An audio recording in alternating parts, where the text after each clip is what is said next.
ఐరోపా చరిత్రలోనే అతిపెద్ద శరణార్థుల సంక్షోభం ఆందోళన కలిగిస్తోంది. 24 గంటల్లో 60,000 మంది అక్రమ వలసదారులు చొరబడ్డారు. చిన్న భూభాగమే, కానీ ప్రపంచ రాజకీయాల్లో పెద్ద చర్చ జరుగుతోంది. వేలాది మంది ప్రాణాలను పణంగా పెట్టి సముద్రంలో దూకారు.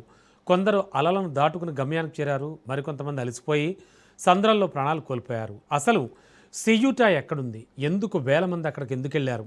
ఒక్కసారిగా పరిస్థితి ఎందుకు మారింది? శరణార్థి సంక్షోభం వెనక కథ ఏంటి? వలసల సలసలపై ఇవాల్టి స్పెషల్ స్టోరీ చూద్దాం.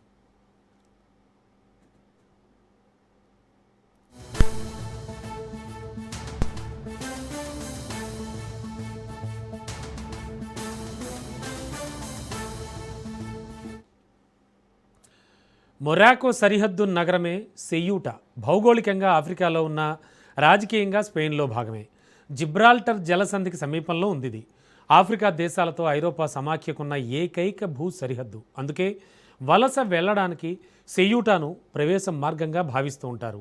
ఇటీవల సముద్ర మార్గంలో సెయూటా మెలీలాకు చేరినటువంటి వలసదారులు వెంటనే మొరాకోకు వెనక్కి పంపకూడదని స్పెయిన్ సుప్రీంకోర్టు తెలిపింది.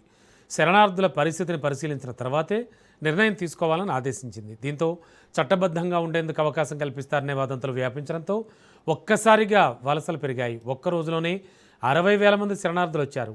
57 మంది ఇందులో మృతి చెందారు.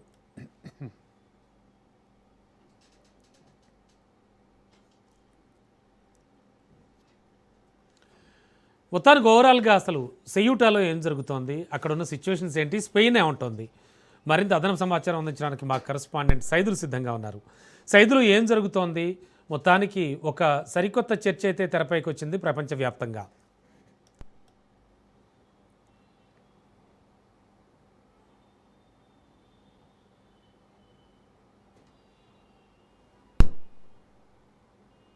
సైదులు వినబడుతోందా? ఆ చిన్న భూభాగం అసలు ఏం జరుగుతోంది, ప్రపంచవ్యాప్తంగా ఎందుకు చర్చనీయాంశం అవుతోంది? మొరాకో స్పెయిన్ భూభాగం మధ్య జరుగుతున్నటువంటి అలజడి యావత్ ప్రపంచాన్ని తీవ్ర దిగ్భ్రాంతికి గురి చేస్తూ ఉంది.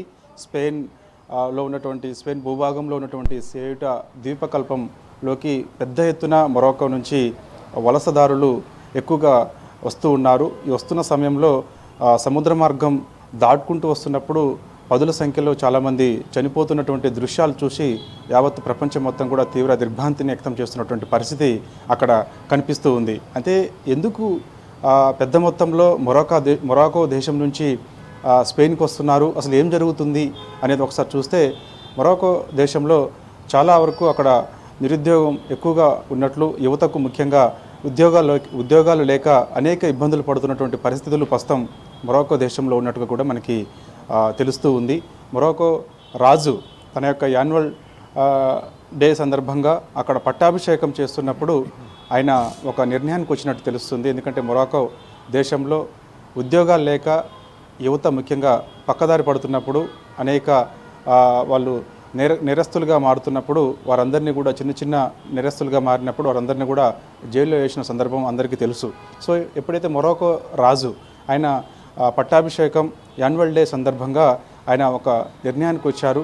సో జైల్లో ఉన్నటువంటి నేరస్తులు ఎవరైతే ఉన్నారో వారికి క్షమాభిక్ష పెట్టినట్టుగా కూడా మనకి సమాచారం వస్తుంది.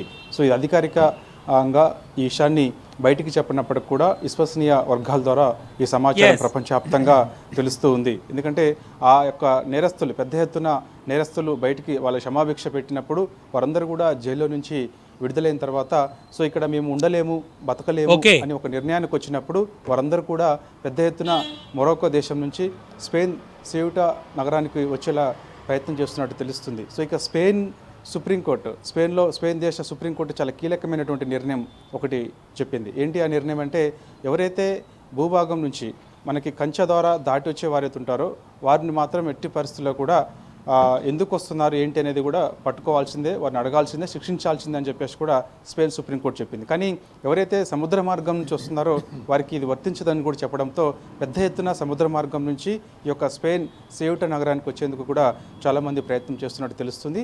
ఆ ప్రయత్నంలోని భాగంగా మొరాకో నుంచి వచ్చినటువంటి వారు ఎవరైతున్నారో వారందరూ కూడా కొందరు సముద్ర మార్గం దాటి, అంటే 14 కిలోమీటర్ల మేర సముద్ర మార్గం స్పెయిన్కి మొరాకోకు ఉంటుంది. Okay, thank you Saidulu.